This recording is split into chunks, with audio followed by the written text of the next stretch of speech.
Jesus Christ, that was a lot of carnage, eh?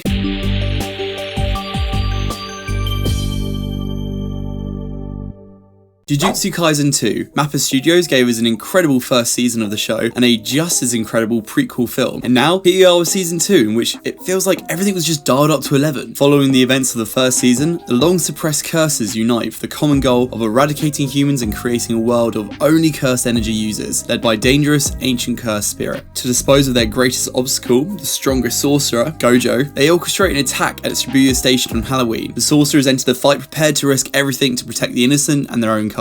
What a fun ride this was, honestly. It's just non-stop carnage for the first third of the season. Gives us this really interesting backstory behind both Gojou and Geto 12 years ago, and then after a small break it basically just goes full ham for the second half of the show. And nearly everything in this season was just downright stunning. Unfortunately, it's been discussed a lot recently about the studio's brutal and, quite frankly, unacceptable deadlines that were given to the animators. Japan's animation industry is already known for its insane work ethic and intense labour, but supposedly for this season it was even worse than normal circumstances for these animators, and it's noticeable in a couple of episodes. When you look hard into the weird edits and the cuts in the middle of fight scenes to try and shortcut some of those harder animations, it's a bit more apparent. Without really spoiling anything, there's one fight scene on a beach which just felt the most hard hit with impossible deadlines the animators had to meet. It felt like it just had far fewer frames of drawings, with a lot of questionable cuts in the one-on-one combat to make it hard to keep up with the fight. Besides that though, most of the fights were just downright jaw-dropping. Getting to see Gojou in action was so much fun, and they really did him justice. So about 90% of the animation looked phenomenal, even despite the uphill struggle for the team. One thing I did with season 2 though that I didn't do with season 1 is watch this weekly. Might have been a me thing, but the story was just a little jarring to keep up with sometimes due to the gaps in the episodic release. The story was cut into two main arcs, one covering a key event in the past and another covering a huge conflict in Shibuya Station. The story as a whole wasn't convoluted or difficult, but some of the cuts from revelations during conversations to the next scene were quite jarring. This seems intentionally done, and 7 out of 10 times maybe it was cool and the sudden transition seemed quite quirky and worked well, but other times it just really discombobulated me.